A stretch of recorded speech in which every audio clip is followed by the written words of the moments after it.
fui fazendo mais ou menos por aí. E aí agora, esse primeiro encontro, eu já peguei um texto, de uma publicação da escola, tá na Dizer 7, se eu não me engano, é de 93 esse texto. E o Gerard Pommier, ele, deu essa conferência para a escola, né, nesse momento. E, foi por acaso, assim, que eu escolhi esse texto, mais ou menos por acaso, né, porque, na verdade, a ideia, né, desde o ano passado, era pegar os analistas da escola. E aí um dia eu fui na escola, até encontrei o Sérgio, fui ver essas revistas, as publicações antigas, e, o título me chamou a atenção. E aí eu escaneei rapidamente, pensei: "Bom, futuramente eu vou ler", mas não, pensando no espaço bibliotecas, pensando assim, "Bom, vou ler porque me interessou", achei curioso o título. E aí quando foi no final do ano passado, em janeiro mais ou menos, eu peguei ele para ler, e aí quando eu retomei o espaço biblioteca, eu achei que eu deveria, trazer ele, porque é um texto, assim, que apesar de ter quase 30 anos, ele é muito atual, assim, para o momento que a gente está vivendo. E e aí, assim, eu não queria falar muito solto, porque eu tenho uma certa dificuldade, assim, de com pensamento aí, então eu escrevi um textinho, ele tá curto, para eu, eh, trazer para vocês. Ele é um texto bem curtinho, tá, é só mesmo para a gente pensar. E aí talvez seja até legal, porque eu não sei se todo mundo leu, então vai ser bom, porque de alguma forma vai ter aí um texto, digamos assim, né. Vou retomar um pouco o que eu já falei. Este espaço tem como proposta, desde o ano passado, trabalhar os textos de publicações, de preferências mais antigas dessa escola. Com este movimento, não só trazer para o palco textos que há muito vinham sendo esquecidos, mas também, de uma maneira particular para mim, construir um percurso dentro dessa escola. É necessário retornar à origem para avançar, percurso que percorremos numa análise e que vem se dando de maneira semelhante aqui na escola, à medida em que retorno aos textos antigos para que a minha formação avance. É neste movimento de retomada que me deparei com este texto. Num primeiro momento, a ideia desse espaço era privilegiar os textos dos analistas que aqui ainda estão e que tocassem na questão da formação do analista, questão cara para mim. Quando recorri às revistas antigas, busquei de maneira superficial os títulos e assim a minha escolha ia sendo feita. O texto que escolhi para hoje não seria para esse espaço, visto que não se trata de um membro da escola, mas seu título me interessou e deixei ele guardado para uma leitura futura. Quando li, me deparei com sua atualidade. O significante história é muito caro a mim, justamente por ser essa retomada que busco no espaço biblioteca. O título desse texto, do Gerard Pommier, é Existe um sentido psicanalítico da história? É, Apesar do texto não ser sobre a formação do analista, ele é de extrema relevância, pois o que Gerard faz nesse texto, em 93, com os fatos que vinham acontecendo, é fazer uma leitura psicanalítica do que seria aquilo. Penso que esse é um esforço de todos os psicanalistas. Pensar não só sobre o privado do consultório, mas do que acontece fora dele. Afinal, somos incluídos na polis. Fazemos parte de uma sociedade e obrigatoriamente convivemos em pares. Há política em todas as partes, não só essa política suja que vemos enquanto política de Estado e governança, mas a política que nos rodeia em nossas relações. Esse texto é de 1993 e este ano não foi um ano qualquer para o Brasil e para o mundo. O plebiscito acontecia no Brasil, onde votaríamos para decidir se viveríamos num modelo de monarquia ou república. Isso aconteceu com a ascensão do conservadorismo no Brasil, mas também em todo o mundo. 93 marcou também a Conferência de Genebra, dando fim às armas de destruição em massa. Várias nações produzindo armas poderosas para dizimar povos. Gerard comenta sobre a ascensão do fascismo. Dito isso, esse texto, a meu ver, é um esforço desse psicanalista de pensar as questões relativas ao seu tempo, que necessariamente afetam a todos. De maneira superficial, gostaria aqui de propor alguns recortes e pensamentos sobre o que a leitura desse texto produziu em mim. Sem dúvidas, o desejo de dizer algo sobre o momento em que vivemos. O intuito aqui não é fazer campanha política, mas, como bem diz Pommier, utilizar alguns instrumentos da psicanálise para pensar o momento em que vivemos e que me parece ser de um certo retorno. Quase 30 anos após esse texto, e nos deparamos com um cenário bem parecido. Um vírus circula pelo mundo inteiro e mata milhões de pessoas. Cenário de guerra é o que costumamos ouvir. Para quem vive no Brasil, a pandemia só realçou a guerra em que a grande maioria vive. O vírus que circula o Brasil é o constante recalcamento de sua própria história, a negação sistemática da história. Aí eu faço uma citação do texto. Quanto à crença, temos incontestavelmente algo a dizer, pois que sabemos que ela é proporcional à força do recalque. Isso em que o sujeito crê na ficção é proporcional ao que ele não quer saber de seu fantasma, isso é, o recalque de seu desejo. Fecho aspas. Com Totem e Tabu, Freud nos ensina que há um resto, uma herança arcaica que funda a civilização.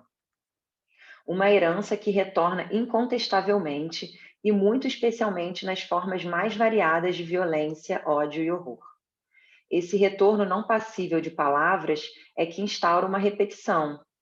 A negação, por exemplo, de que não há racismo no Brasil é uma forma de tentativa de apagamento da história, mas sua negação tem consequências, seja a manutenção de um sistema racista silencioso, seja da violência que comparece muito frequentemente recaindo sobre o povo negro.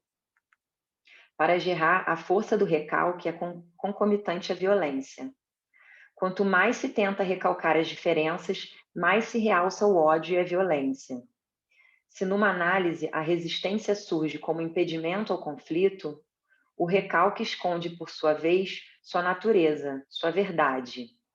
É nesta mesma linha que podemos pensar o que comparece vez ou outra no cenário político, desse conservadorismo que tenta monopolizar o poder, apagando as diferenças, se recusando ao debate. Hoje nos deparamos com um cenário ainda pior do que o que já vivíamos. A pandemia por si só já revelaria o tamanho abismo que existe entre a periferia e o centro, entre a casa grande e a senzala. O que a história da psicanálise nos mostra é que ela própria se deu e ainda se dá por vias tortuosas, pois é feita de sujeitos que, com a sua neurótica, emperram ou avançam. A busca por um salvador também se dá e se deu na psicanálise. Lembremos que chamamos Freud de pai da psicanálise, e por muitos anos um pai soberano, o qual ninguém podia desmenti-lo ou, quem sabe, ir além. As represálias sofridas por aqueles que tentaram pensar por outros vieses foi por muitas vezes brutal. É interessante, pois costumamos remeter os sujeitos à sua própria história, sobre a singularidade de suas vidas, mas não podemos deixar de pensar que, enquanto sujeitos, estão mergulhados numa sociedade e que a maneira como ela é orientada e construída afeta a forma como cada sujeito irá lidar com seu corpo. Novamente percebemos aí que existem diferenças que ultrapassam ao mito individual, mas que esbarram na própria geografia em que se vive. A forma como socialmente esse sujeito é afetado difere daquele outro que vive em outro lugar, né? Não podemos negar que as construções sociais afetam diretamente na relação entre sujeitos e desses sujeitos com a sua subjetividade. O que Gerard ressalta é que a ideia de progresso caminha lado a lado com o recalque, com a manutenção do fantasma, portanto, que as coisas continuem conforme. O desejo não é conforme, ousaria dizer que é disforme. Agora, delineando melhor o que do texto me causa, penso que a formação de um analista implica pensar o cenário do qual ele vive, quais as implicações dele nesta sociedade. Como bem aponta Gerard nesse texto, a ideia de progresso é oposta à psicanálise. Se o progresso teria a ver com a volta de um salvador, de nada a análise teria valor, pois é a desconstrução do Salvador que cabe a uma análise. É interessante, pois, caminhando para o fim do texto, ele se pergunta que eficácia teria uma tal fala à medida em que nenhuma demanda nos foi feita. Estaria eu perdendo tempo aqui, nesse esforço de construir alguma relação entre a psicanálise e os fatos atuais?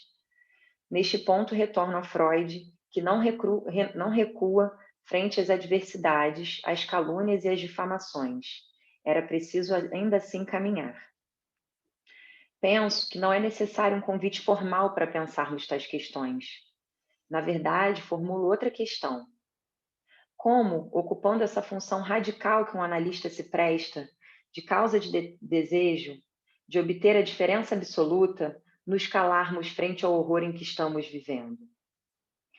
Na sua proposição, Lacan diz: o simples estabelecer uma interdição daquilo que se impõe de nosso ser equivale a nos oferecermos a uma reviravolta do destino, que é a maldição. O que é recusado no simbólico, recordemos o veredito lacaniano, reaparece no real. E mais adiante diz: só temos escolha entre enfrentar a verdade ou ridicularizar nosso saber. É isso.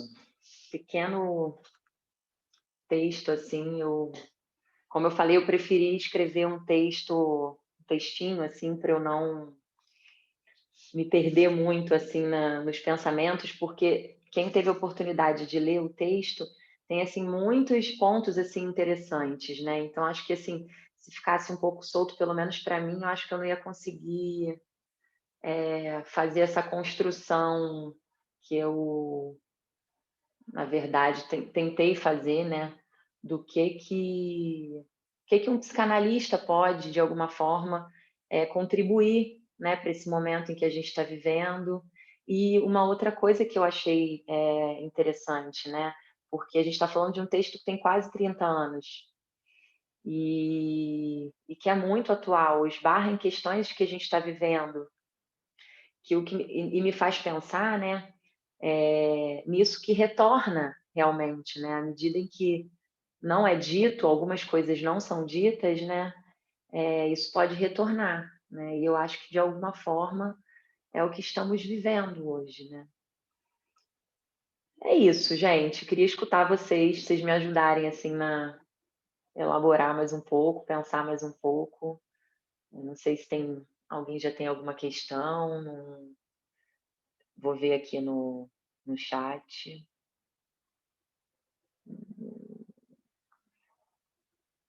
Tereza já levantou aí, quer falar?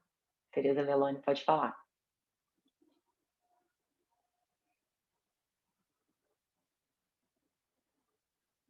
Tereza, você está mutada. Estava exatamente dizendo como a psicanalista gosta de falar e fala muito, né? Bom, em primeiro lugar, eu queria dizer que eu li o texto do Gerard Pommier, comentei há pouco com a Carolina. Vocês sabem que eu tenho um percurso de pós-graduação em História das Ciências e trabalhando com a tese da História da Psicanálise. Portanto, eu aprendi alguma coisa da história enquanto ciência. E o conceito que o Gerard Pommier usa de história é um conceito, digamos assim, um pouco precário, né? Porque ele pensa a história linear, ele pensa a história como um antes e um depois, ele pensa a história como causa e efeito, e a história é muito mais do que isso, né? Eu falei. E um momento também que ele faz uma relação entre a história, né, e a história que se desenvolve nos nossos consultórios, né, a história do cliente. Eu lembro, inclusive, quer dizer, que mesmo a história que se constrói numa psicanálise, né, ela não é linear, né? A história embora a história que é contada pelo paciente de alguma maneira vem linear, o que a psicanálise faz? Ela faz cortes, né, no sentido transverso dessa linearidade para fazer para incidir na estrutura, né? Então, a história que interessa ao psicanalista não é linear também. Bom, então, assim, a crítica ao texto do Gerard Pommier, que não é o texto da Carolina, que eu achei perfeito e tal. Agora, assim, eu queria colocar questões, então, em cima dessa provocação da Carolina, que é o seguinte, e é uma história antiga, né? É lógico que aquilo que não é simbolizado, que não é falado, que nos afeta, estamos todos afetados, sim, em muito maior grau do que em momentos de mares tranquilos, né? Nós estamos num momento de mares revoltos, retorna no real, que não é simbolizado, mas eu pergunto, e essa questão que se coloca do psicanalista aí, assim, o psicanalista, quando se pronuncia, né, como a gente está aqui agora falando sobre política, e eu acho que essa convocação da Carolina é para uma inserção política. Quando eu estou falando de política, não estou falando de política partidária, estou falando daquilo que se passa na polis, portanto, da afetação que nós vivemos agora, e esse que fala, que tem o seu consultório, que tem a sua prática, é psicanalista, não é psicanalista, né? Que limite é esse? Por outro lado, outra questão é que essa manifestação, digamos assim, aliás, a gente tem cartas de manifestação, manifestos rolando por aí pelas instituições psicanalíticas, essa manifestação, de alguma maneira, ela convoca, ela põe em questão a formação dos psicanalistas, né? A formação de cada um. São as duas questões que eu queria recortar, mas como provocação para a gente tomar por aí. Sejam bem-vindos a outras questões.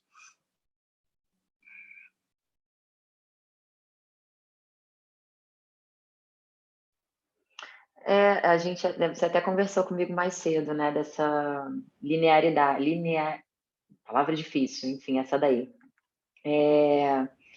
E eu acho que, assim, eu pelo menos entendi, eu também falei isso com você, né, que eu acho que ele escolheu, na verdade, um ponto, talvez que tenha a ver, enfim, né, com ele, assim como eu escolhi o meu ponto, né, mas um ponto para pensar, né, a história, porque senão também fica penso eu, né, vai ficar uma coisa tentar dar conta da história toda, seria impossível, eu teria que escolher aí, circunscrever algum ponto, né?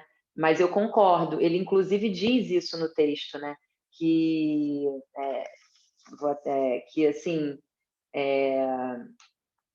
se perguntando o que um psicanalista poderia dizer sobre a política a partir dos seus instrumentos, né? Que seria como numa análise, por vias transversas. Então, eu acho que, de alguma maneira, eu concordo mesmo com você, Tereza, que eu acho que não é uma linearidade, de fato, né? Até porque eu acho que nem é essa a função de uma análise, né? Eu estava, não sei se foi no cartel da articulação, né? Mas, enfim, eu estava lendo também em algum texto, né? Não é fazer o bem, né? Não é fazer mal nem bem. A psicanálise não está aí para isso, né? Então, ela não está numa linearidade, também não está numa posição hierárquica, né? Não tem a ver com isso, né? Mas eu acho que é importante, né? E eu fico pensando até assim no meu percurso, né? E aí eu acho que tem a ver com a sua segunda questão sobre a formação. Pelo menos para mim, eu acho que falar sobre essas questões é como se fosse mesmo uma convocação. À medida em que eu vou me dando conta, até a partir do meu mestrado, que foi sobre a história, né? Também foi um pouco sobre história, né? A formação do analista numa vertente assim da história, numa leitura dos fatos históricos da formação, né? Eu acho que é super importante para mim pensar isso, porque ele marca momentos, né? Quer dizer, a gente está lendo um texto de 93, né? De uma época, de um momento histórico, né? Para o Brasil, mas também no mundo. E aí hoje a gente está vivendo esse momento. Então acho que de alguma forma é como se fosse uma convocação mesmo, né? Faz parte da minha formação tocar nesses pontos assim que me atravessam, assim, né? Eu trabalhei, por exemplo, muito tempo não, mas algum tempo num CAPS, então essas questões eram muito visíveis e palpáveis, né? Então, assim, você via como essa questão política e social atravessava mesmo, né, os sujeitos ali, né? As pessoas não padeciam só, né, dos seus sintomas, enfim, mas daquilo que se apresentava na sociedade, né, daquilo que eles viviam ali enquanto pessoas ali numa polis, né, numa sociedade, enfim. Não sei se é mais Vou ou menos isso, acrescentar uma outra respondendo. pimenta. Vou acrescentar outra Eita, pimenta nesse tempero. É o seguinte, qual a implicação que uma manifestação política, né? Enfim, não estou falando de política partidária, política, uma inserção, né? Que esse sujeito que se diz psicanalista, quando ele faz essa inserção no social, qual a implicação que isso pode ter na transferência com os seus clientes, né? E, eita. por exemplo, há pouco tempo eu ouvi de um cliente dizer assim, porque você votou no Bolsonaro, você... Né? E eu não votei no Bolsonaro. Mas eu acho não sei te responder não, Tereza, mas eu acho que faz parte, né? Ainda mais do contexto em que a gente está vivendo de extrema polarização, né? A questão é como suportar isso, como sustentar, né, essa invasão de algo, né, do social que vem para a transferência. Como lidar com isso? Falando. Não sei acho... se na intervenção dentro de uma sessão, não sei se é falado. Ah, sim, entendi. Entendeu? Não sei. Eu acho que é Então, complicado. eu queria... Flávia quer falar também? Gente, olha só organizando aqui um pouquinho a fila, tá? Isso. A Flávia tinha Me pedido... ajuda, que eu tô no telefone. A Flávia tinha pedido primeiro, gente. Depois você. Oba! Eu só queria reforçar essa questão da história. Eu achei muito legal, assim, ficar pensando. A minha questão é assim: o que faz um acontecimento ter valor histórico? O que faz um acontecimento ter valor histórico? E pensar isso, inclusive, assim, numa análise, né? Como é que o sujeito vai construir a sua história, né? Com as marcações, que, como você disse, não é linear, né? Então, o que faz um acontecimento, né? Assim, seja cultural, na civilização, ou na história, ou na vida de um sujeito, ter valor histórico?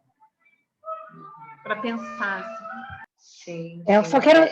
Carol, só um pouquinho, só para avisar que tem alguém com o microfone aberto. Tem alguém com o microfone aberto. Tem uma música aí.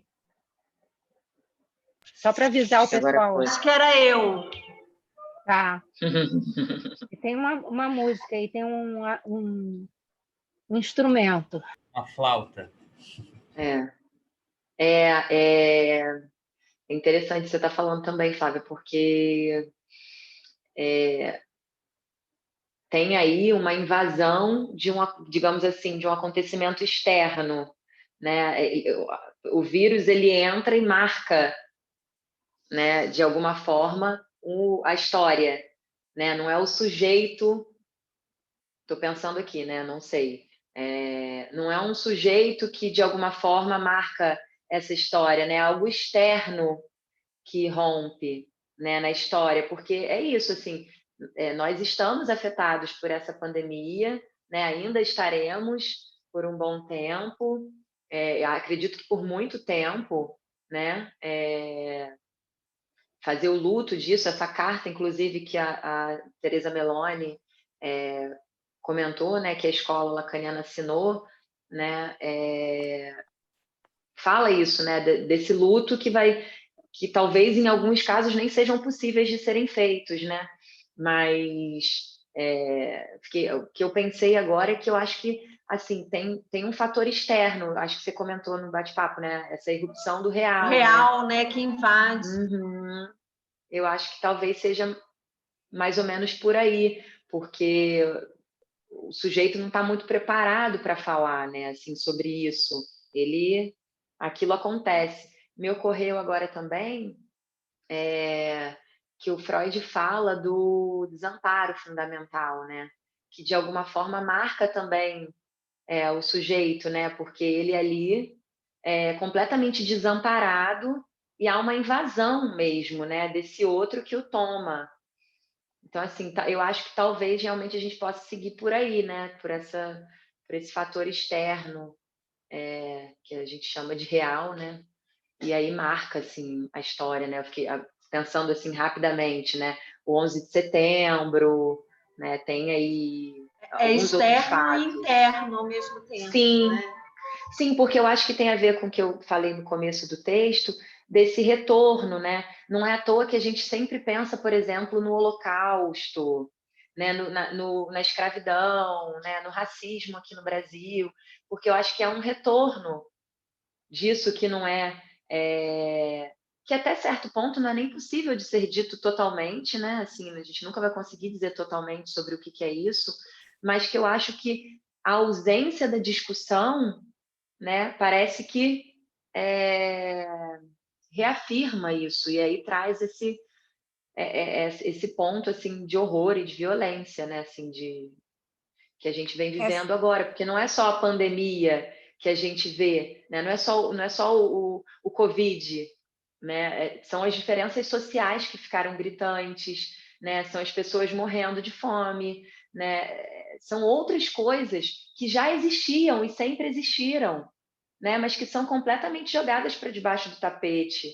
E aí, com o vírus, tudo ficou aparente, né? Ainda que a gente veja, infelizmente, né, o nosso chefe de Estado negando, mas assim, tá aí, né? Eu só queria lembrar que o real é atópico. Esse fator externo que você se referiu, Carol, é um fator que o sujeito é que nomeia. E a questão da Flávia se coloca aí, né? Quer dizer, o fator, algo que tem valor real, valor histórico, é o sujeito que dá valor histórico. Então, eu quero discordar veementemente que vem do externo. Desculpe, mas, enfim, acho que é discordando mesmo que a gente avança, né? Que é o externo que vem. Né? Porque o real é atópico, não é o externo que vem, é o sujeito que, de alguma maneira, ao tentar simbolizar, né, resta alguma coisa e esse resto se constitui como real. Mas é quando o sujeito toma o acontecimento que ele existe. Ele não existe antes do sujeito tomar. Desculpe falar na frente dos... Não tem problema, até porque eu não sei se eu concordo totalmente com você, teria que pensar mais um pouco. Vou pensar mais um pouco, mas a princípio eu também não concordo totalmente, então não tem problema você discordar de mim, não. Eu acho que a Natália queria falar. Natália. Então, te ouvindo, Carol, eu lembrei aqui que a psicanálise nasce com as histéricas, né? Ou seja, o Freud ele consegue escutar ali, ele de alguma maneira dá voz, né, a uma histérica, e isso tem a ver com o momento, né? Isso tem a ver com o momento, sintoma histérico, tinha a ver com o social. Foi uma coisa que eu pensei. E Freud, de alguma maneira, conseguiu ali dar voz a isso. Esse é um primeiro ponto. E aí, quando você falou hoje sobre o racismo também, eu fiquei pensando assim, gente, o que um analista ele pode... Como ele pode intervir, o que ele pode fazer frente a uma fala racista na clínica? O que pode ser feito? Foi uma questão que surgiu agora. E uma outra coisa também, você falou da negação, né? Esse seria o nosso maior sintoma social de agora, né? Pensei essas coisas. É isso. Então, assim, eu estou ainda descobrindo um pouco as coisas, então qualquer resposta vai ser um tanto quanto superficial, digamos assim, né? Carol, deixa eu só te perguntar uma coisa. Você prefere ir respondendo um a um ou prefere que as pessoas façam pergunta e você responda tudo no final? Como que você prefere? Tem mais gente querendo perguntar? Tem Ana Luísa e Tereza Nazar. Tá bom, então, pode ser. Pergunta, então, e depois eu respondo. Tá bom. Então, Ana Luísa.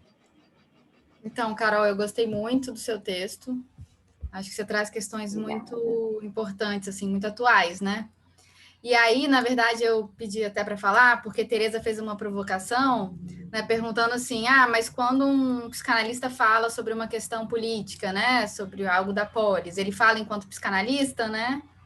E aí eu acho que é algo que a gente já veio debatendo, inclusive eu e você, né, Carol?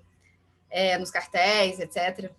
E aí, assim, eu acho que a gente tem que sempre pensar que a gente não fala enquanto psicanalista, porque a gente sempre fala enquanto analisando, né?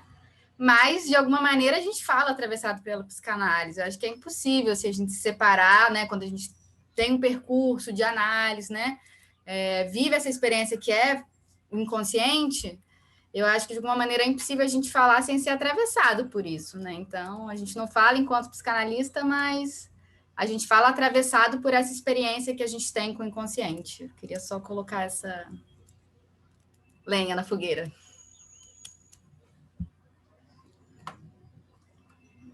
Agora, Tereza Nazar.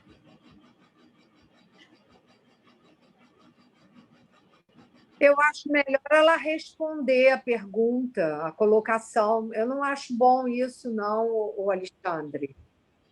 Porque acaba que você não consegue responder de fato, ou melhor, não consegue prestar atenção naquilo que está sendo colocado. Pode ser uma pergunta, uma colocação. Eu prefiro que ela responda, Ana Luísa. Se sobrar tempo, eu falo, não tem problema nenhum. Tá bom. Vamos lá, Natália. Que um analista pode fazer frente a uma fala racista, né? Foi o que você primeiro falou. Não sei, eu acho que enquanto analista ele não pode nada, né? Frente a uma fala racista. Eu acho que ele vai ter que escutar. O que é isso, né? Não sei, assim, a princípio, eu acho que ele não teria muito o que fazer, né? Eu acho que isso fala, talvez, de uma questão dele, do sintoma dele, e aí isso aí, durante a análise, de alguma forma, isso vai comparecer, isso vai poder ser trabalhado. Mas eu acho que o analista fazer alguma coisa frente a uma fala racista numa análise, eu acho que é uma outra situação. Eu acho que, como aí juntando um pouco o que a Ana falou, a Ana Luísa falou, né? Eu acho que falando em outro lugar, né? Atravessado pela experiência de uma análise, aí eu acho que o analista pode falar alguma coisa, que eu acho que é como eu venho tentando fazer, não aqui, né? Em outro momento na escola que eu também fiz. Mas eu acho que no privado, assim, de uma análise, eu acho que estou pensando assim muito superficialmente, né? Assim, ele fazer alguma coisa, eu acho que é ele ali responder enquanto sujeito, né? E você falou da negação como sintoma social, né? Eu acredito que é assim, não sei se é o sintoma, mas talvez um dos sintomas, e que acho que é um sintoma muito antigo, né? Não acho que é um privilégio do brasileiro, essa característica, mas eu percebo que no Brasil isso é muito, em algumas temáticas, isso é muito, assim, visível, sem dúvida, né? A questão do racismo, para mim, é uma claríssima, assim, né? Que há uma negação absurda. Tereza, quer falar agora? Acho que dá tempo ainda. Quero tempo. Primeiro, gostei muito da sua apresentação e de você ter trazido esse texto. Gérard Pommier é um psicanalista muito atuante nas questões políticas, inclusive do seu país, é alguém que eu conheço pessoalmente.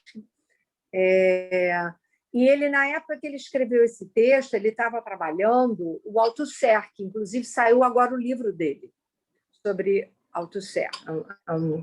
É um livro bastante interessante. Então, ele tem esse viés, né, de sempre trabalhar a psicanálise muito junto, né, das questões políticas. Claro que não é da politicagem.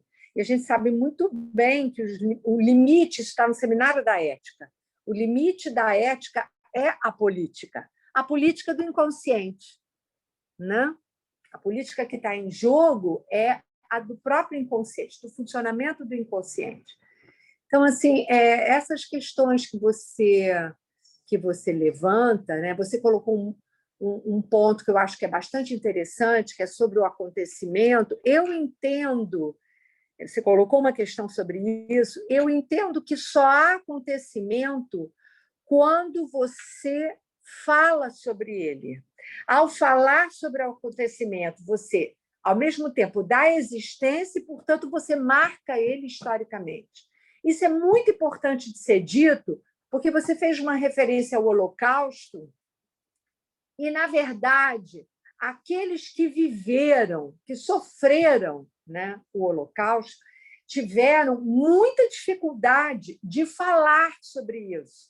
E, na verdade, eles ficaram completamente paralisados, cristalizados no que eles sofreram, até que eles puderam falar. A partir do momento que eles puderam dar lugar, ou melhor, historicizar aquilo que foi da ordem de uma experiência, e melhor até dizendo, só houve experiência a partir do momento que eles puderam falar. Até então, eles estavam completamente subsumidos pelo horror, pela angústia. Não podiam falar. Inclusive, tem um filme que eu não me lembro agora o nome, um filme que eu trabalhei esse filme, dividido em vários pedaços, esse filme, sobre o Holocausto, onde se coloca exatamente essa questão. Só há acontecimento e, portanto, só há história, né, a partir do momento que você fala. Enquanto você não fala, isso não pode ser nem mesmo temporalmente marcado, porque você está completamente subsumido, né, ao real, né, ao horror. Então, é como se você tivesse suspenso no tempo, né? A outra coisa que foi colocada, agora eu não me lembro bem se foi por você, porque eu escutei as intervenções, muito interessantes todas elas, é sobre essa questão do racismo. O que um analista... Foi a Natália. O que um analista pode fazer, se ele deve ou não fazer, quando surge uma questão racista? Em primeiro lugar, a gente tem que ter um certo cuidado, porque o simples fato de você escutar algo como racista já te coloca numa posição de julgamento. Eu acho que essa é a primeira questão que se coloca. Nós, como analistas, na nossa escuta, é um exercício muito difícil, e eu acho que isso tem a ver com o impossível de psicanalizar, a gente se despir dos nossos preconceitos. E, às vezes, algum analisando traz uma questão que pode parecer da ordem, por exemplo, vamos usar o exemplo que foi trazido, da ordem do racismo, e não necessariamente ser. Então, a gente tem que ter um certo cuidado com isso. Na dúvida, é sempre melhor você escutar e ver o que vai acontecer, qual é o desdobramento com aquilo que está sendo trazido, né? Para que a gente também não se coloque numa posição de julgamento, né? Então, muitas vezes, eu particularmente me incomodo, eu me isento de fazer certos comentários públicos, porque eu acho que, por exemplo, numa situação de extrema polarização, você tem que lembrar que a sua clínica ela é justamente diversa. E os posicionamentos políticos dos nossos analisandos, e até mesmo o nosso, tem a ver com a questão sintomática de cada um. Então, eu acho que a gente tem que ter um certo cuidado quando a gente toma a palavra para falar no público, porque, a menos que você queira problematizar as questões, né?